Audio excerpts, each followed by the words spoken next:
Could you please pronounce your name correctly for me? Let's see, I'll start. I'm Shane Lavalette.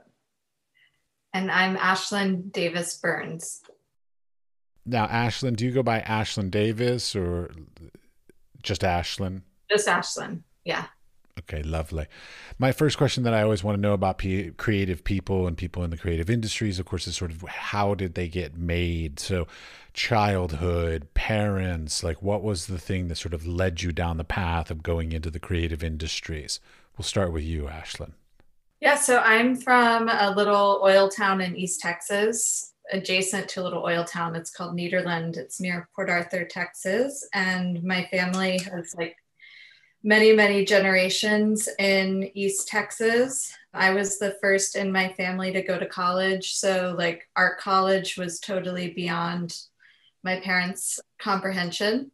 But I ended up going to Pratt and I got my BA in art history there. But I started out studying photography, and that's something that I kind of came to love during high school. We had an amazing darkroom photo program at my public high school, and that's really like where my love for photography developed.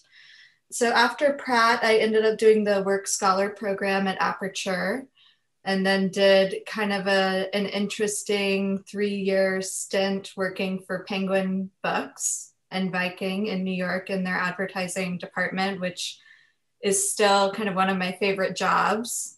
And decided during my time there that I really wanted to go back to grad school and focus on the history of photography. So I moved back to Texas. I ended up going to the University of Texas at Austin and was in their American Studies PhD program.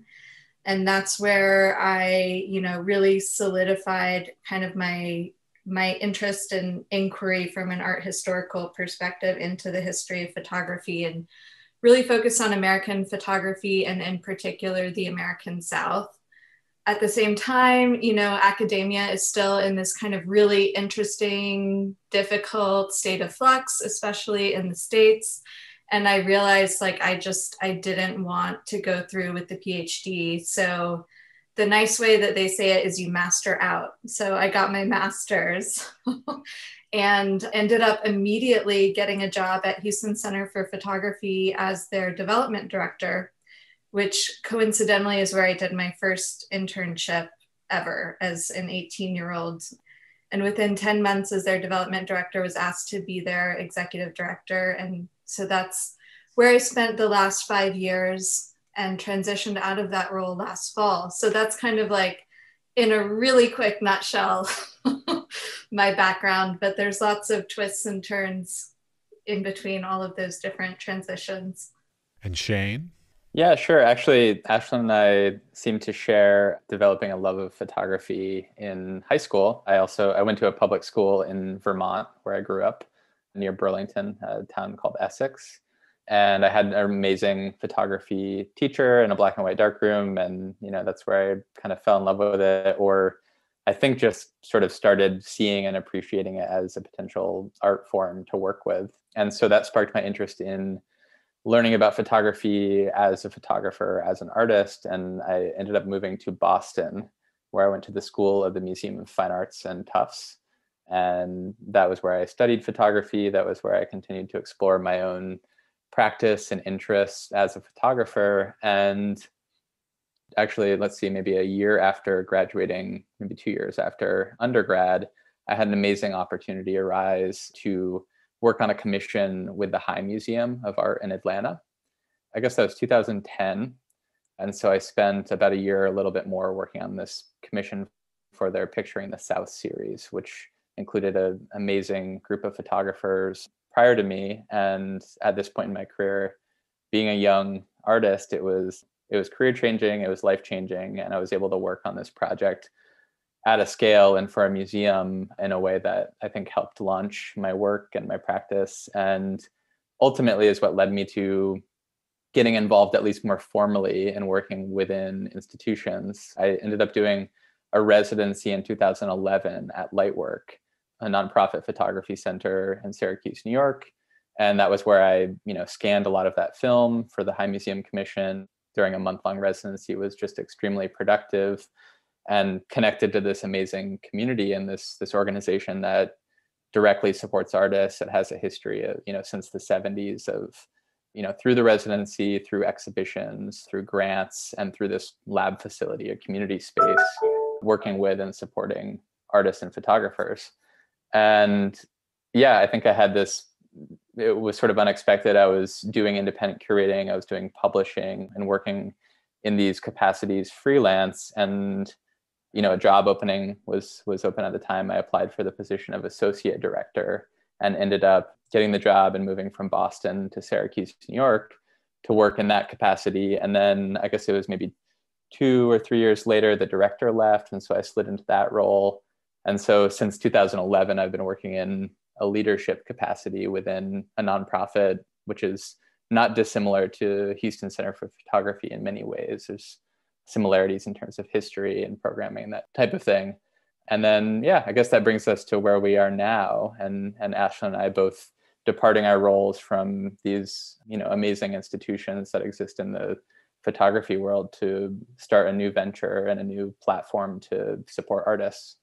Right, which is why you're really here. You all have created this thing called assembly.art, which, first of all, the first question that I'm sure people ask you all the time, why is it called Assembly?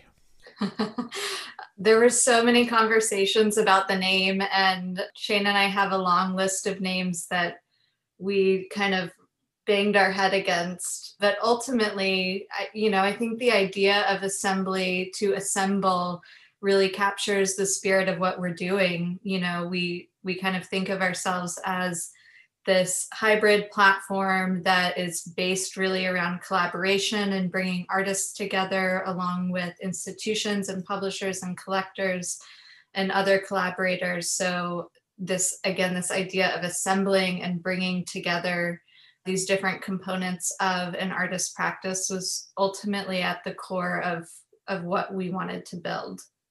All right. I'm a little bit older than both of you all, I'm assuming. I'm 47, so you all seem much younger than me by far. I love this idea of basically what I read when I see this, and from what I understand, and from other people I've had on the podcast. It feels to me like it's a more or less like a talent agency for visual artists. And it seems mixed media, video and sound, but so we'll wrap that all under visual artists. Is that more or less sort of like the business model of what you've created? We tend to describe it as bringing together elements of a gallery, an agency, and a creative studio in one. So our vision is really this hybrid platform that exists to support artists both on the fine art side of their practice and working with collectors and working with institutions to place their work within collections and develop opportunities within the art world, as well as many of the artists that maintain, I guess, what you could call a commercial or commissions practice of working with magazines or working with brands and working on creative campaigns or site-specific commissions and spaces where we can support that side of their career as well. And then, the term creative studio, I guess, can be interpreted in a lot of different ways, but in some ways it's our way of expressing an open-endedness and interest in working on curatorial projects, working on publishing projects, and generally being available to consult or collaborate or form partnerships in all of these other interesting ways that either could be dreamed up by us and brought to others, or they could be pitched to us and we have the possibility of saying, yes, this is interesting, Assembly would be excited to work on this with you. Right, which lends the question, which is basically, how does it actually sort of function? So because I had this debate with my wife about when I was talking to her about you all before I got on here, which is like, do the artists that you represent sort of say, hey, you know what, I want to do an ad campaign for Burberry, and then you all go find Burberry? Or is it that like Burberry says, hey, we need an ad campaign and we like what Assembly does, do you all have an artist that would like to work with us? Like, how does the actual process of decision making on who the best artist is, or how to fit, or how to even find these projects, like how does that work? Yeah, I think that connecting the dots goes in like all different directions. It's not just one linear path. So, for instance, we may get a request from the New Yorker or the New York Times saying, hey, I'm looking for this. And so we approach who we feel might be most suitable for that. Or an artist might say, hey, I'm really interested in doing a public art project in this place. And so then we might say, well, this, grant opportunity is really fitting for that. So it kind of goes all different directions. It's not just one way. And I think, we had a lot of conversations with artists, including the artists we represent, but also just more broadly about the ways in which the traditional gallery model, either it fails their work and practice or it isn't working for them, or maybe doesn't support them in the ways that they thought it might. And then the ways in which it does, or it has worked well, and, ways in which we can continue to do that type of work. But we intentionally designed Assembly to be this very agile, responsive, kind of intimate relationship with a network of artists where we can really understand, okay, here's what your short-term goals are, here are some long-term goals, here how we can sort of jump in and try to help connect the dots between those things and make these kinds of opportunities happen. Here's what someone is interested in doing more of, here's what they're interested in doing less of, and how can we kind of guide those opportunities, whether it's through pitching and developing the possibility of them, or fielding inquiries that come our way, and making sure we're doing a good job identifying the right artist that's going to bring the right kind of vision and expertise to a project. Okay, well, I've got to ask though, we're in, of course, a worldwide pandemic-y kind of thing. The arts world is in upheaval. There's all kinds of things happening, all kinds of places closing, all kinds of things being shifted and redone. Is this really the best time to open a new business? Yes and no. I mean, I think the pandemic has forced everyone to really think not only about what matters to them and their values, but how to kind of articulate those values in the world. And ultimately, what Assembly is it's very value driven. From what Shane was talking about, to really understanding the artist's needs and the goals in the short and long term, and kind of tailoring what we do with them because of that, to working with collectors who are really building value-driven collections. So not just art that looks nice on their walls, but art that aligns with their beliefs and goals for creating community. So I think our virtual platform is born from the pandemic. And as Shane said, it can kind of flex and shift in different ways depending on the state of the world. So we're idealistic in many ways, but I think that we're also really hardworking, and kind of our career paths prove that we can make those things a reality. So we'll see.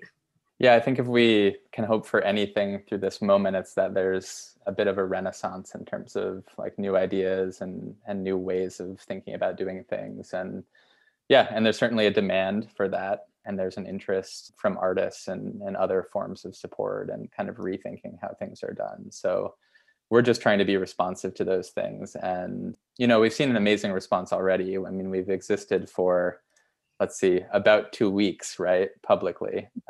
But, being in the process of working with institutions on acquisitions, being in the process of a commission with a really interesting magazine and talking with a fashion brand, like, the types of conversations that we've been able to have in a very short amount of time, I think are expressive of the interest that there is, not only in the strength of the artist's work, but in being able to work with a platform like us to field all different kinds of inquiries. And as we said, connect the dots between various different types of interests and projects. Well, it seems to me like this industry that you're in, which to me is sort of a subset of things, because you're trying to ride a line between commercial arts and fine arts simultaneously. So like giving some of your artists, or attaining for some of your artists, some commercial works to potentially then be able to fund their artworks, or sort of vice versa, depending on what their expertises are, kind of thing. I mean,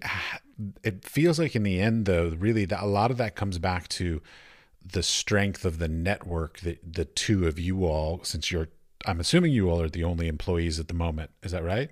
Yes. At this point, yes. Okay.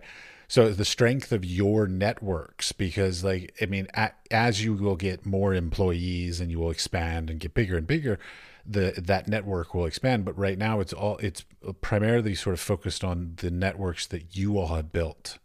Totally. Yeah. And I think the trust that, we have built with individuals in our communities, we're not unknown people just popping in saying, hey, do this or buy this work or whatever.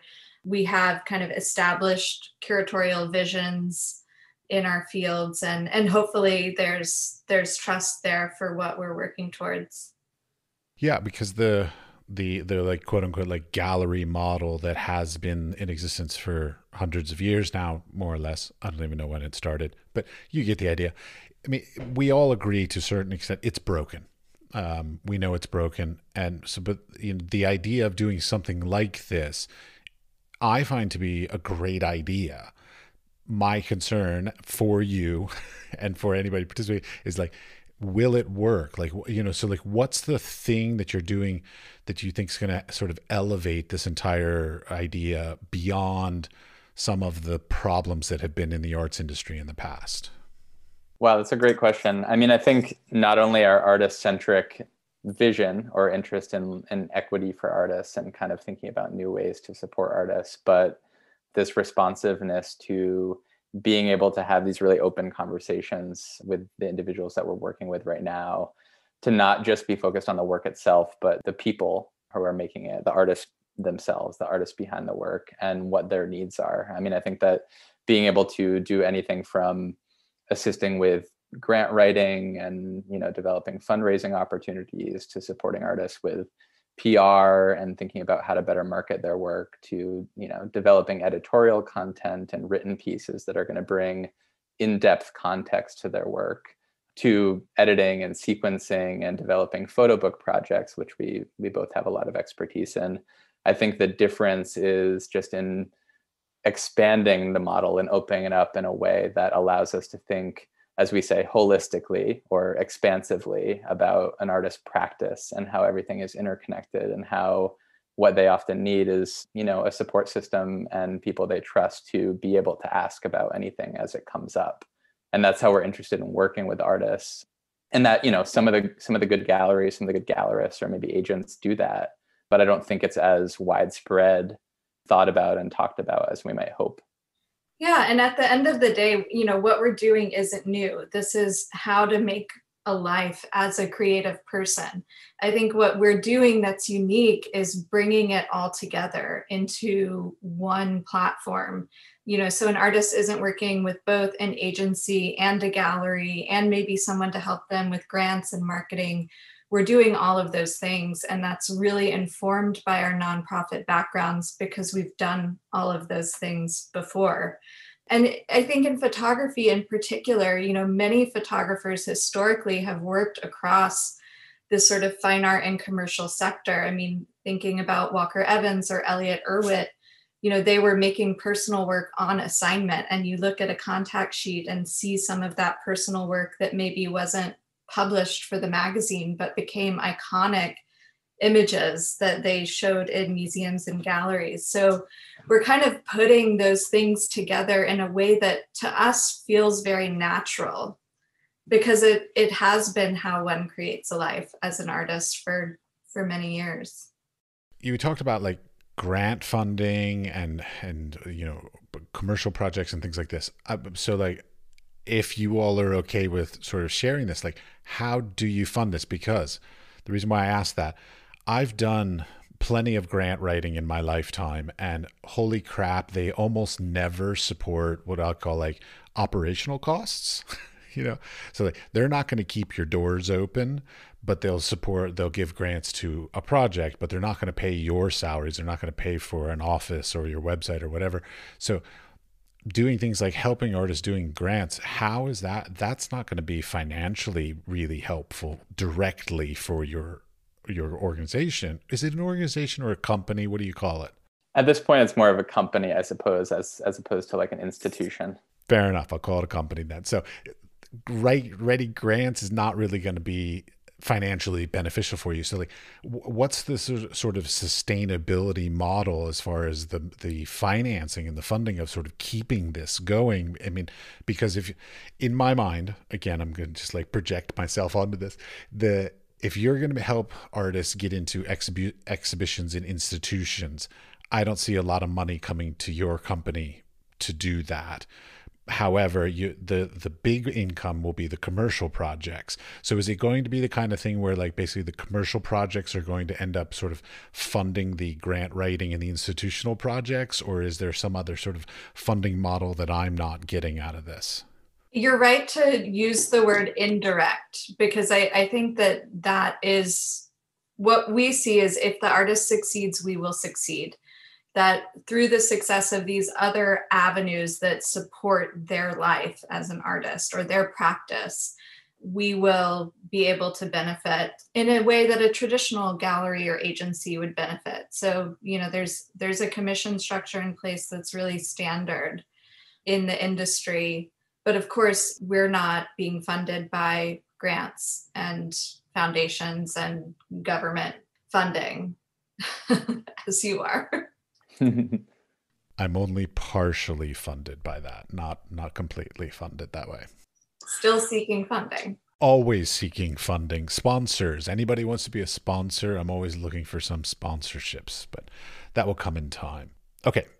Of course, the big question that everybody wants to know, as far as if they're probably listening to this podcast, how do you find the artists? Now, it's not a literal how do you find, but it's what I'm looking for is sort of what are the characteristics that make an artist fit this kind of a business model? Because I know a lot of artists that love toiling away in the studio and they make their fine arts and they could never do commercial work. And I know a lot of commercial artists that do amazing commercial work but have nothing to do with the fine arts world. So like what's that magical combination that makes it so that an artist is appropriate to be part of your company? That's another very good question. And I like this one because we talked a lot about this, just like, finding the right name. And, both of us have worked for, at least a decade in the field professionally and worked with a lot of amazing artists. And there's always more deserving, interesting artists than there are like opportunities or spaces, for support for them. So between us, at least to start with, we wanted to at least have some intimacy like we described. So we wanted artists that we had a connection to in some capacity, whether that was a overlap between both of us and having worked with them on past exhibitions or residencies or projects, or just a deep interest and belief in their work and their practice. I think that we talk a lot about the thread that connects the artists. And, in some ways it's hard because they do all have very distinct voices, the artists that we're working with. And it's a very interdisciplinary group, not only in terms of their thinking and ideas, but their engagement with the medium of photography. I mean, many are working in mixed media and painting and video and sculpture, installation, but, they all have this very research-based practice, this invested interest in critically responding to issues in the world, cultural, societal issues, personal stories, and really responding to our life and times. So there's a little bit of that thread that I think connects all of the artists that we're looking at and looking into supporting. And then, I think their interest in prioritizing one side of their practice or the other varies from artist to artist. And we're very open and responsive to that. I mean, some of them might not be interested in a fashion campaign, but would be interested in a really compelling magazine story. And for some of them, I think there's an openness to doing the kinds of projects that they might not otherwise have thought of or made a connection to. And, it can be very interesting to kind of explore new territory with this opportunity. What would you say, Ashlyn? Yeah, I mean, I think just emphasizing that Shane and I have personal relationships with the artists on our roster, and in part that's how it was built. We were not new to them and they were not new to us. And it's interesting because we have received so many inquiries from artists just since we launched. And we're intentionally keeping things really small right now because, as you pointed out, we're only 2 people. And we really want to fully delve into how can this model work for these 10 artists. So yeah, I mean, it starts with this personal relationship. And then I think if you look back at what Shane and I have done in our time at Lightwork and Houston Center for Photography, you can kind of get a sense of our interests. I mean, as Shane said, the artists are deeply engaged in cultural conversations that we feel are really timely and important to the world that we live in. And I think that is something that won't really ever shift with our roster. It's very important to both of us. And we're thinking globally too. So I think our global interest in working and operating and expanding our network is definitely reflected in, the diversity of the artists, not only in terms of their background and geography, but approach to the medium. So you can see we have a lot of artists we're working with that have a connection to Latin America, to Europe. There's an artist in Bangladesh and India. And, I think there's room to grow from there, but we'll definitely keep things small for the time being so we can really focus on these artists in the next year or two. I want to get a little bit more specific. So you were talking about how you chose your artists, and you said a lot of it was like basically people you already had previous relationships with, and that's all fine and good, and I love that because that basically just says like networking and connections is pretty much the way the whole art world works, and not being difficult to work with and all these kinds of characteristics make it so of course people want to continue to work with you.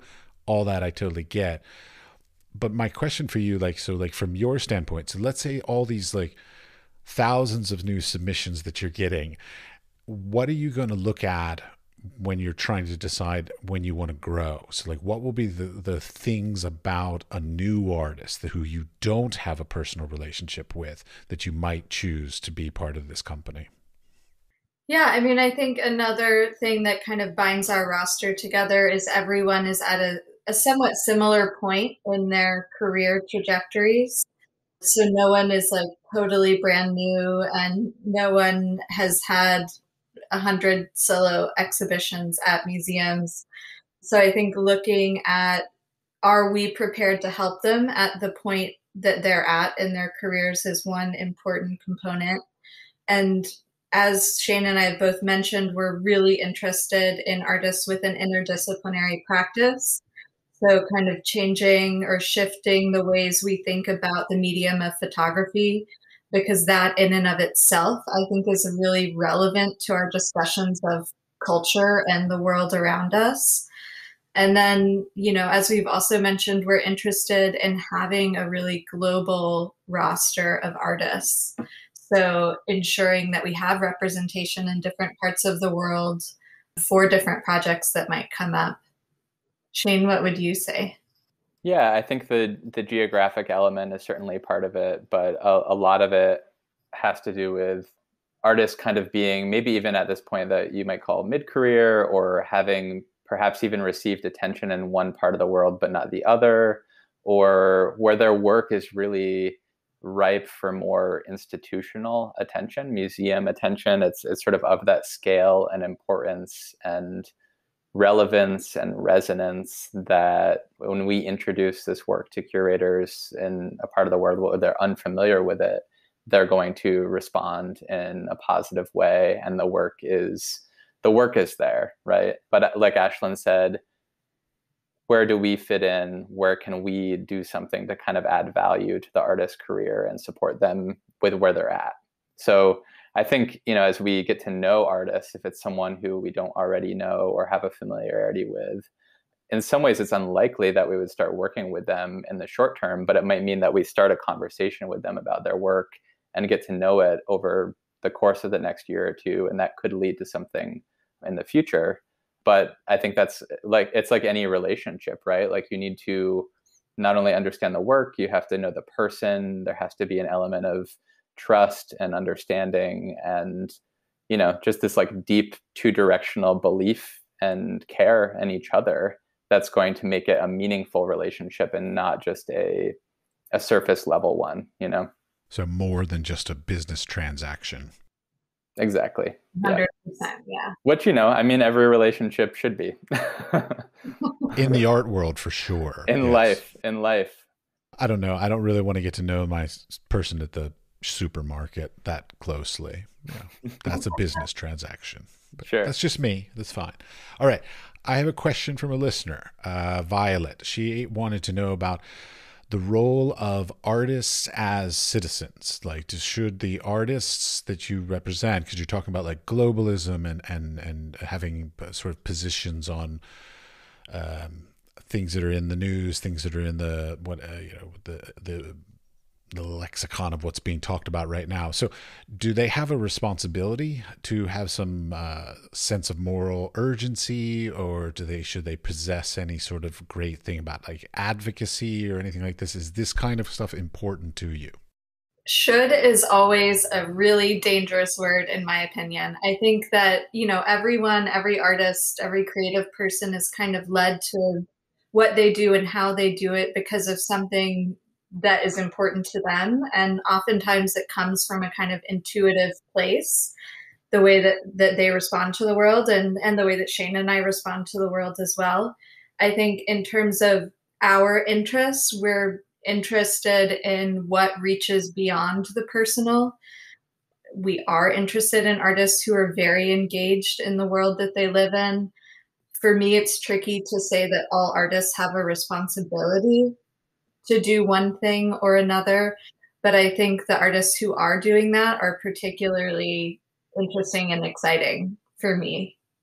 Yeah, I've attended a lot of portfolio reviews with artists that are looking for feedback on their work, or trying to understand what should be next for them, or how to connect with a gallery, or how to get this type of opportunity or that type of opportunity. And oddly enough, in a lot of those instances, the conversation comes back to like the work itself and what's driving their personal connection, their emotional connection to what they're doing. Like, and just in a broader sense beyond the work, what do you care about in the world? What do you want to engage in? What do you want to talk about? What do you want to make things that make other people think differently, look differently, or have conversations around subjects? And it's surprising how often the answer is, oh, well, I'm, still figuring that out, or I'm not sure. And so I think that even if the work is evolving and developing, that's such a, and even if it's not in a overtly political or social way, it's just important to kind of know this is what I care about, and this is what's driving me in a way where I have to make this work. Like it's propelling me forward in a way that I almost can't control. Yeah, and the work inevitably does work in the world, whether or not you're there. And so I think an artist should be able to articulate what they want that work to be. If it's so deeply personal, is anyone else going to be able to relate to it? And does that matter to you? If it doesn't matter to you, then maybe the gallery or publishing route isn't necessarily the most productive use of your time and interests. Oh yeah, I totally understand. I keep running into this. Like it's become a thing like in the industry these days to be working for advocacy to change the world, change Black Lives Matters, to just general racism, to sexism, to the environment, to all these different kinds of things. There's a huge influx of an amount of creative people making work relevant to those topics and those sort of advocacies in the industry, in the world, versus 30 years ago. Like it seems like there's a lot more now. That may simply be because it's cheaper, faster, easier.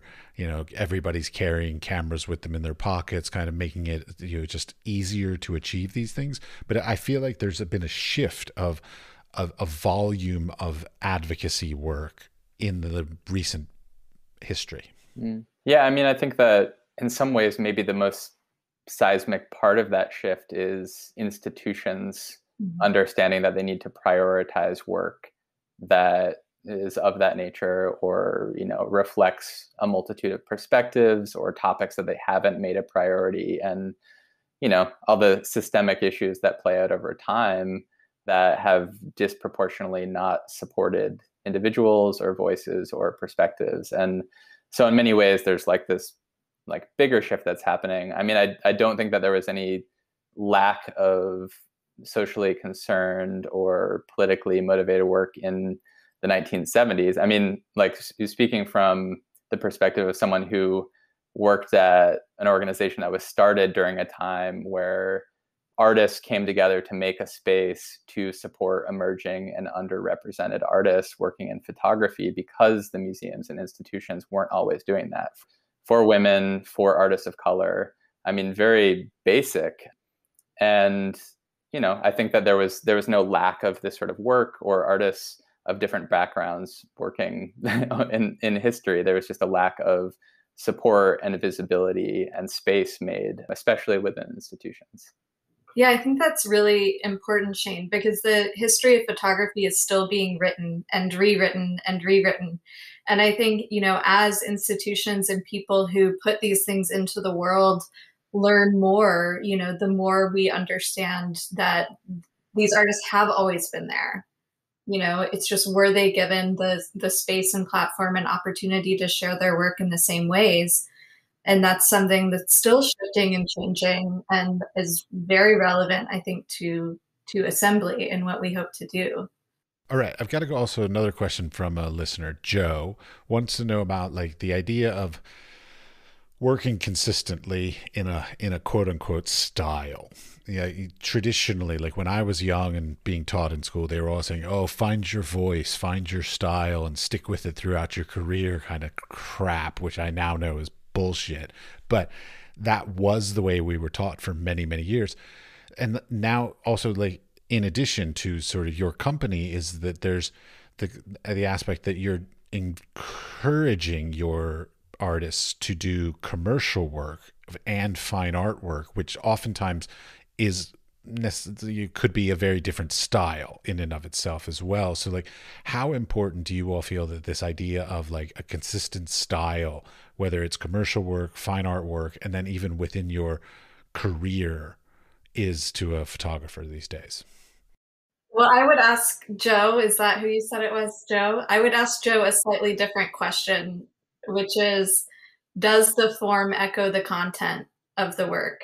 So for me, the style and the ultimate presentation and form of the work really needs to reinforce the subject or conceptual aim of the artist. So if that is shifting, is your subject matter shifting? Is it in service to what you're talking about? If you're making work with cardboard, is cardboard integral to the subject matter that you're dealing with? If it's not, then why are you using it? So yeah, for me, that, I don't know, I'm posing a different question back to Joe. Mm-hmm. Yeah, I think also the word style is difficult to unpack. I mean, I do think that even artists that work in many styles sometimes have a cohesive voice behind the work. Like you can almost recognize that it's coming from them, or you can see a thread that connects it to their other work, even if it's very, very different, even if we're jumping from photography to VR to, again, sculpture or mixed media. I think that when it comes to commercial work too, the best commissions and the best like creative commercial projects tend to be where an artist isn't asked to be a technician and produce something a very specific way, but instead, someone is sort of being hired because they have an interesting artistic voice and they're going to bring something to the project that aligns with how they respond to the world and how they work artistically. So, and, if those other types of projects come up, it's also our job to like filter them out and say like, no, like maybe a different type of artist or photographer is going to be better for this type of shoot or, this type of client. And we can kind of both on the client end and, within the group of artists that we work with, help guide those conversations to make sure that they're successful and they make sense. Okay, within that, I got another question because this is back to my questions now. I find that a lot of people who go into the creative industries go in because they're generally horrible business people, myself included. So I'm totally projecting onto this. How much of the business do you expect to your artists to have some skills in, or are like you going to be running a sort of a lot of their sort of business end? I put that in quotes. Or is it that they still have to sort of be professional in and of themselves and run their own business, and you're there to assist them and sort of enhance them?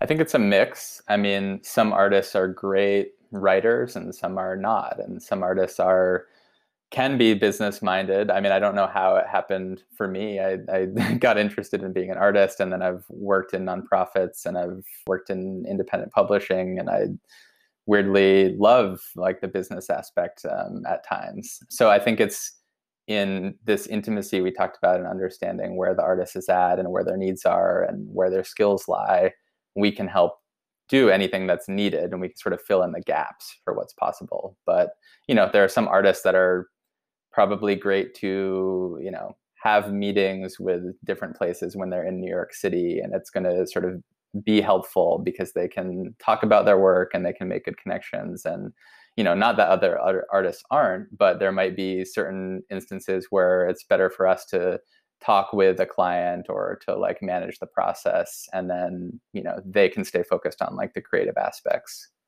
Fabulous. I love that idea because, I mean, as an artist, one of my biggest pet peeves is, of course, the amount of work that we as creative people are expected to put into the business. Like, when I was a young kid, just out of school, I assisted for this photographer who worked for Architectural Digest, doing home shots and business and buildings and all kinds of crazy stuff. And I mean, the amount of effort that he had to put into just getting the job. So like, I mean, the amount of public relations, marketing, going out, networking, doing all this kind of stuff just to be able to get a job, to be able to shoot for 2 hours was ridiculous back in the 90s. And of course, now it's even worse. We're expected to write artist statements, write grants, do all this stuff, do our own PR, do our own social media, do all this kind of stuff. Mm-hmm. And then also find time where we have the space, time, and funding to be able to create unique and interesting works on top of all that. And so like anything that you all could do to take away some of that, things that sort of suck our souls, sounds magnificent. It's not only the amount of work, I think it's this expectation to like wear all the hats, like you said, to do everything. And I don't know, some people can do it as much as possible. I think like platforms or institutions or services should be in the business of like making space for artists to do what they do best, which is make work. Yeah. That's all you got, Ashlyn? Just, yep. Yep. Well, I mean, Assembly really is responding to that hustle and trying to take that hustle on, because we do understand the burnout. And as Shane said, like, we want to make space for these artists to do what we love from them, which is make work that changes the way we see things. All right. I'm going to pose a prognosticating question for the future.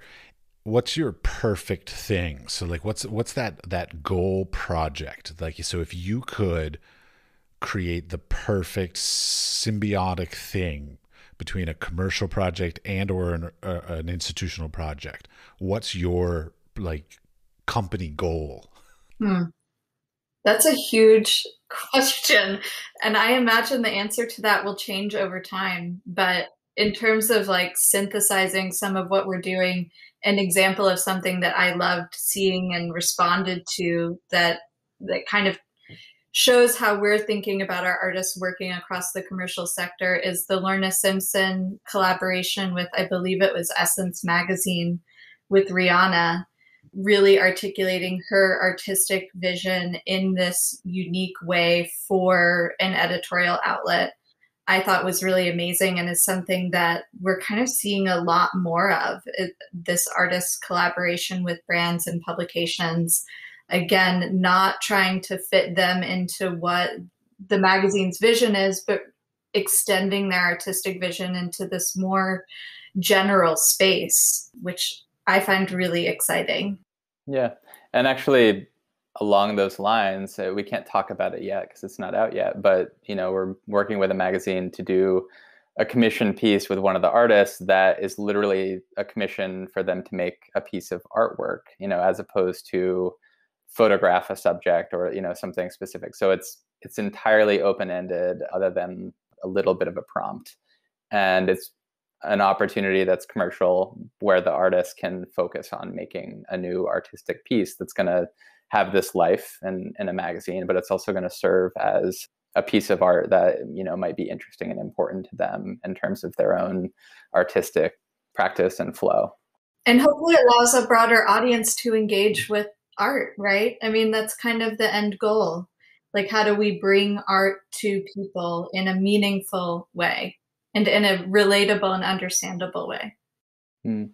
And actually, I'm just sort of riffing on this, continuing my thinking process about commissioning. And going back to the beginning of our conversation, I had this great experience of working with the High Museum. And I think museums and institutions investing in the creation of artwork directly, you know, financially investing in it, even if it includes this mutually beneficial clause of the works going into the permanent collections once they're created, that type of commissioning structure is not only super helpful and supportive to the artists, it can be a really intelligent investment for the institution, for the museum, and it can allow something to go out of the world or to be created that might not exist otherwise. So I love that structure. I'm like very fortunate to have worked in that capacity, and it does happen with, you know, various institutions, but I think it'd be something to try to cultivate more, where we can cultivate the possibility of working artistically to do these commissions that can end up as exhibitions or as works that go into permanent collections, where it can be seen, it can be appreciated, it can be learned from. Okay, so so under this whole idea, so it feels like it's still a little bit of like fits and spurts, like, because like, okay, right now you have 10 artists that you represent fully, correct? Correct. Right. Okay, that's the ones I saw on the website, so I'm just assuming that was correct. So I would imagine like some of them are probably getting lots of interest and some of them are getting less. So like, how is it that, you know, how is it sort of fitting together so that like everybody benefits? Is it that everybody benefits, or does like only the person who does the thing, like, you know, because like I keep thinking about the idea of patronage. Like I love the idea of the old school patronage, like where an artist would be paid a salary every month, and then the patron gets, you know, first choice kind of thing of the works stuff. Like, how's the model all working together to make it so that like everybody has, I guess sort of the easiest way would be like what they need to continue on? We're in the process of creating with each artist a plan for the next 12 to 18 months. And, you know, that plan comes from them and how we can help them achieve it. Some artists, you know, are like, I really don't want any shows over the next year. I'm focusing on making new work. Here are the ways in which, you know, you could support me. Maybe for an entire year, they're really just seeking funding opportunities to continue to make this work. Other artists are, you know, really interested in getting back out in the world and making work for commercial and editorial outlets. And others, you know, have work that is just being published, that's ready to be shown. We're helping them find exhibitions. We're creating essentially these strategic plans for the artists that's tailored to the individual. Hmm. And, you know, I think it's important both for us and the artist to also understand that like we have to be realistic about those plans, right? Like we know we'll make successes along the way. We know that we can help make things happen, but we also know that creating something new that, you know, again, has only like fully existed for a couple of weeks is going to take time before people even know about us, who we might not know or in our like closer network. So we're lucky that we've seen such a like flurry of positive responses in a short amount of time, and I'm sure it's going to continue. But we also just over the next year or two have a lot of work to do to grow our network, to, you know, have new conversations, to introduce artists to other people we think that will be interested in them, and to just raise awareness about assembly as a platform that exists in the world that people can work with, and that we can, you know, connect with them and work with them in this variety of ways. Okay, I have a thing. When I was a kid, my dad used to say, like, you know, choose to do one thing and do it magnificently instead of like sort of jack of all trades kind of thing. And I'm wondering how you're going to pull off like so your mission statement is really comprehensive of like a lot of different things. So like, is it over time going to sort of like, because a gallery, an agency, a studio, doing both fine art and commercial stuff, like, is it going to be, are you really going to be able to pull off all those things? Because that's a lot to do. I think anyone who's worked in the nonprofit world knows that that's how you survive. That's how nonprofits survive. So Shane and I are very well versed in doing this jack of all trades. Maybe at some point we need support in certain areas if we continue to grow. But I think doing all those things comes pretty naturally to us. Yeah, I think diverse revenue streams is, of course, one way to be sustainable. But I'm sure, again, it's so new, and we've sort of created it in a way where it's agile, it's flexible, and it will really naturally evolve. So we might find ourselves moving, one direction or another, or prioritizing one aspect of what we do, depending on a number of different things. And then, we didn't get into this too much, but because it's during a pandemic, and because we're interested in launching in this way, we don't have a static space. We don't have a brick and mortar. So a traditional gallery would be investing so much overhead in a physical space, so much time, and the types of things that go into that space. And that's not to say that we aren't interested in the idea of a physical space. I think especially as we find ourselves on the other side of the pandemic, whatever that looks like, the sense of community is going to be even more important, and creating spaces where people can come together to appreciate work. But during this time, it means we can think very creatively about what are the needs of having a space, or if we're doing an exhibition, where should it be, or where should so-and-so's work be shown more, that type of thing. And we can develop a partnership or develop a collaboration that can support us to do those types of projects. So this open-endedness to everything will probably naturally evolve and maybe naturally become a bit more focused in time. But starting things in this way, I think, is very liberating and interesting for both of us personally. And then, it sort of positions us to be responsive to, again, not only the artists, but how the field is evolving, and where we think things should go once we find ourselves on the other side of the pandemic. Oh, yeah. I worked in the nonprofit industries for about 10 years. And of course, my father's a minister, a priest, reverend, whatever. So, like, basically, he was nothing but nonprofit. So I know all about the do whatever it takes to get support kind of project kind of basis. Like, that you sort of just say, basically, like my teachers used to say, when a client comes to you and that says, hey, can you do this? The answer is always yes. And then you learn how to do it. Because, like, I mean, that's just the best way to do it, because then you might open doors that you may never have even been aware that door was available to you. So, like, I mean, the open-endedness of it has a great beauty to it, but also it sort of leaves it as like I'm not exactly sure what you're doing kind of thing. So, like, a little bit, it's kind of hard because, like, with the internet and the social medias and all these kinds of things, like, on the one way, being very open and inclusive is great, but sometimes also being extremely specific is also very beneficial. Mm-hmm. Yeah, and that's where, the language is so important. So, I think we struggled with whether gallery is the right word, or agency is the right word, or like, what are we making and how is it similar or different to those things? And people have these reference points in their mind for what those are supposed to mean. And I think we're sort of picking and choosing from the different aspects of them that we want to operate in, and, in some ways developing something that's new. Yeah, we'll see. Yeah, I think for some people it like clicks and makes total sense, and they're like, why hasn't this existed?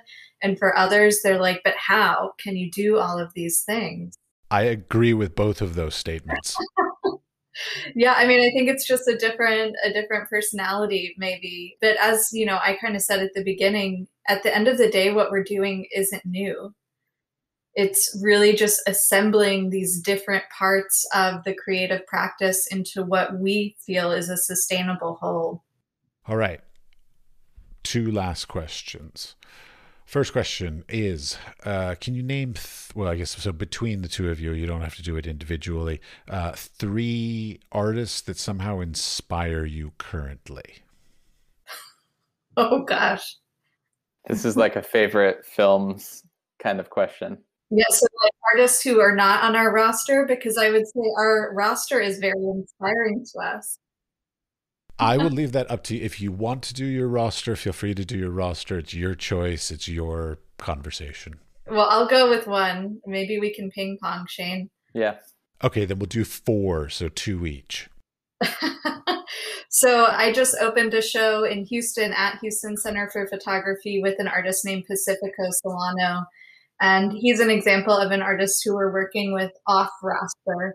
But he's doing these really interesting large scale installation based work using vintage gay pornography magazines as a way to really talk about this sort of like post Stonewall era, but also to reflect on our current moment. And they're these some of them are a little humorous, many of them are very tender. So I love how he's kind of shifting the original subject matter and making us think about the mutability of photography in addition to kind of the cultural issues that he's discussing.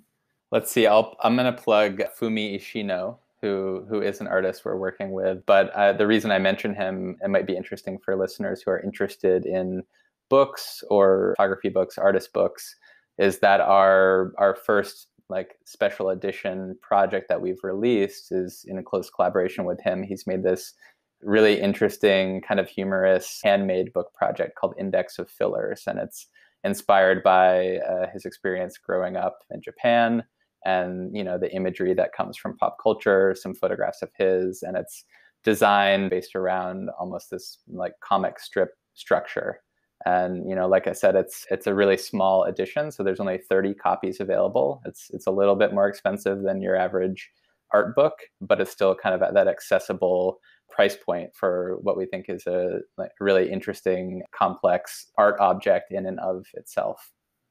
I recently had a guest, Jeff Thomas, from the Center for the Book in San Francisco, and he was talking about books that were $2,000 to $5,000. So this is $125. So it's in the scheme of things, it's very accessible. It's signed and numbered by the artist. And yeah, and I love books. I mean, I think both Ashlyn and I have a fondness for books, but I mentioned I grew up in Vermont, and living there when you're young, there's not a lot of art museums or institutions to see and experience artwork in person. So books, especially for photography, I think, you know, serve very well for the experience of being able to sit down and intimately spend time with work and return to it and, you know, move through a book project, especially one that is an artist book and it's thoughtful about its materiality and, you know, every decision from, you know, beginning to end. So I love exhibitions and appreciate physical artworks in space, but there's nothing quite like sitting down with a book. Which, if we're on books, then I'll ping pong back to you, Shane. Another one of our roster artists, Alejandro Cartagena, who has to be one of the most prolific photo book publishers alive today. I mean, he's publishing easily 2 to 3 books a year and is doing really interesting work, a lot of it focused on place and culture. He delves very deeply into his subject matter in really profound ways. And so he's a constant source of inspiration. We could mention Vasantha Younganathan, who's a French photographer who this is going to be a very exciting year for him, I think, because he's been working on this project, a long-term project for, I think, about 7 or 8 years. It's a 7-chapter project that's inspired by the Ramayana Indian mythology. So it's broken into these individual chapters that he's made into books. And this year he's producing the final volume of that. And as we get, I guess we can mention this, it's not too secret, but as we get into like the fall, we'll be releasing a very special box set that will have the books, 7 books and 7 prints together, which is, or what's included, I think also like a very accessible price point that will be interesting maybe for academic institutions or photo book collectors or individuals that really love Vasantha and his work. But he's someone who, you know, even just speaking as a photographer, I admire so deeply because of how he looks at the world, just his sensitivity to color and responding to light and the subjects around him. He like really makes some of the most beautiful images I've ever seen. If anyone doesn't know his work, it's worth spending time with. I will put links to all of them in the show notes. Perfect. last question is advice for the next generation. So people that, either it could be from your personal experiences or from the things you learned from, let's say, your artist that you represent, as far as sort of how to navigate the artistic career smarter, let's call it, better, more successfully. I think more authentically is what we could say, which is my advice as someone who, when I went to school in Boston, as I mentioned, I think maybe you're young and you're trying to figure out what the art world is and what it looks like, and maybe you don't realize the way in which like your peers and the people that are around you and the other students that are studying and the people you meet are connected to this big network in the future. And forging meaningful relationships, real relationships, not networking relationships, is what allows you to connect with people in a way that's going to be meaningful for friendships and might be your support system for sharing your work and getting feedback, or whatever it is. But also your peers or other students or people you spend time with are going to be the ones that in curatorial positions at museums, or who might move to the other side of the world and then randomly send you an email 5 or 10 years later and invite you for an opportunity, or continue to follow your work. And I think that forging these like meaningful, real, like building your community, building the people that are important to you, those types of things are not only supportive and help you through your practice, but don't underestimate the way in which they sort of feed into all these other career aspirations. But don't network. Just follow people that you love. And if there's someone who is making work that you like, if there's a gallerist that's doing work that you like, instead of pitching yourself, make a real connection and just tell people that you appreciate what they're doing. And I think that's always a good starting point. Yeah, I love that you use the word authenticity, Shane, because I think that's kind of where I would come from too, but more along the lines of be able to articulate what matters to you and to know for yourself what matters to you. Because there are so many artists who I've encountered who, make work and they want anyone to be able to interpret anything from the work. And for me, that doesn't really get us anywhere. And I don't learn anything about the artist or the subject matter. So to be able to really put into words that you believe in, why you're doing what you're doing, and it's not a fad, it's not a trend, it's really coming from who you are, I think is extremely important. Okay, because you just brought it up, can I ask another question? Okay, good. Just making sure I'm not keeping you all too long. You talked about writing about your works, or something about statements. I hate statements. I hate writing them. But you all come from the other side of it. You're from I would characterize you, and I apologize if I'm sort of generalizing you, but you're more of the institutional side of things. So I hate artist statements and I hate writing them. How important are they to you all? They're vital. Yeah, I mean, I think back to that sense of just sort of like clarity and authenticity. I mean, I think if you're writing an artist statement, I think what's often tragic is when people go through graduate schools and it just sort of gets too heady and convoluted, and there's an element of, it's too wordy and it's just sort of striving to be something that it's not, instead of coming from a real place. I mean, you don't have to have the most eloquent language to say something like it is, or articulate why it's important to you, or what's like the nugget of information that's helpful maybe for a viewer to have as a reference point. And then hopefully from there the work itself is going to be compelling and speak beyond that. But if you can't do that, then I don't know. I mean, in some cases it couldn't even be worth talking with a writer that or someone who knows your work very well to help articulate something that doesn't even have to be in your voice. That could just be a statement to help frame and contextualize your work by someone who writes. But also talk to your friends, talk to your grandmother, talk to your neighbor. For me, it's always the mom test. Like, is my mom going to understand what I've written? Because I actually strive to not use tons of jargon, because from my view, especially if we do want to view the work that we do as engaged in the world or activists in any sort, then we can't hide behind jargon or words that maybe a lot of people can't understand, because then we're not really reaching the people that matter the most. So I would say the mom test is a great way to start the artist statement. Maybe turn that, what was that business transaction? The store clerk, you can just show Exactly. you just show your artist statement to your store clerk and talk about your work as you're checking out. Yeah, it's funny you say the mom test, because I actually have used my mom in the past, because she knows nothing about art. I mean, don't get me wrong, she's an interior designer, so she understands something, but she doesn't know anything about the arts. And so if she doesn't understand what I'm writing, then I've missed the mark for sure. Totally. Whereas my dad actually does make art. So, if he reads it, he's just like, yeah, I get it. That's not helpful.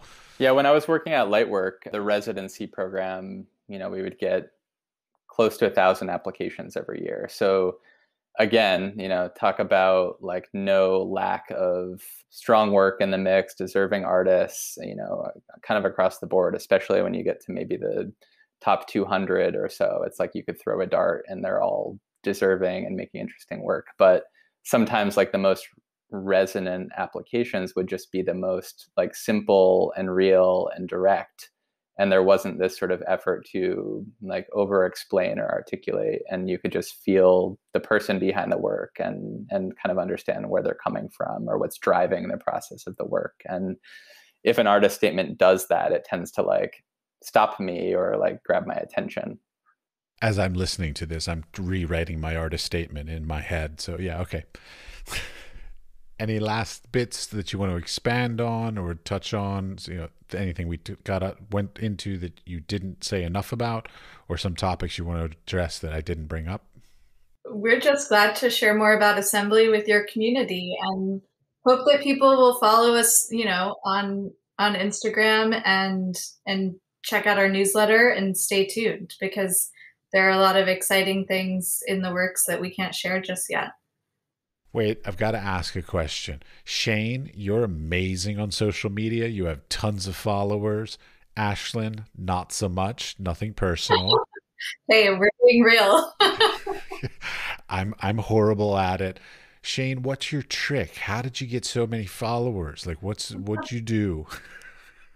There is no trick. I don't know. I don't have an answer to this. And actually, it's funny because I am attempting, especially over the last year or two, to like be very mindful about disconnecting from social media and spending less time on it and posting less and kind of creating space for other things. And yet, it is a platform where you can discover work, you can connect with people you might not know, and it's so important for finding inspiration and making connections, or professionally for opportunities.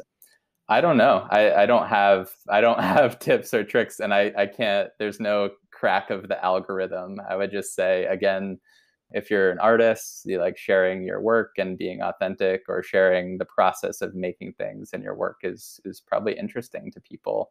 And then in terms of making connections on there, it's just like in the real world, like people you follow, as much as you can engage with them and kind of forge connections and conversations, those online relationships or friendships or whatever you might call them becomes more meaningful.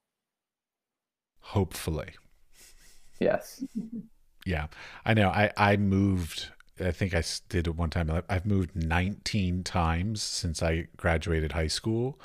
And so like that issue of like making connections and having a community and all this kind of stuff, I made the mistake and to the detriment of my career, of not keeping up with all these people. So like as soon as I graduated from a school, I would leave that place, whereas I should have built better strength community with the professors or my other students. And I was very arrogant and very sort of driven in a way that I believe in the end was very detrimental to me.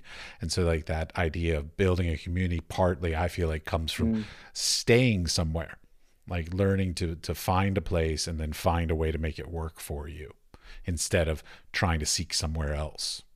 Yeah, and I think for me, like my place in some ways as I was learning about photography and connecting with people was the internet, right? Like I guess back in what was it, like 2006, 7, 8, like there was this moment where blogs and photography blogs were kind of big, maybe before it's not that social media didn't exist, but it was before the explosion of social media. And that internet community and looking at artists and people that I was paying attention to. And I started a blog where I could write about artists or feature artists and, do interviews. And it was just an excuse to, like, again, connect in meaningful ways with other people whose work I liked.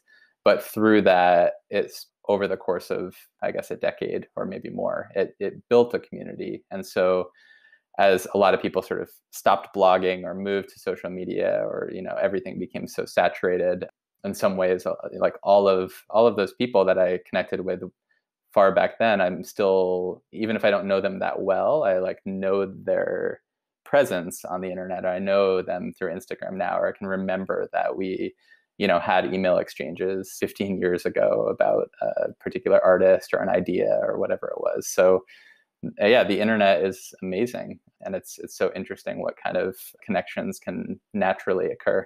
Marvelous. Well, thank you very much for both of your times. Thanks for having us. Yeah, thanks for chatting.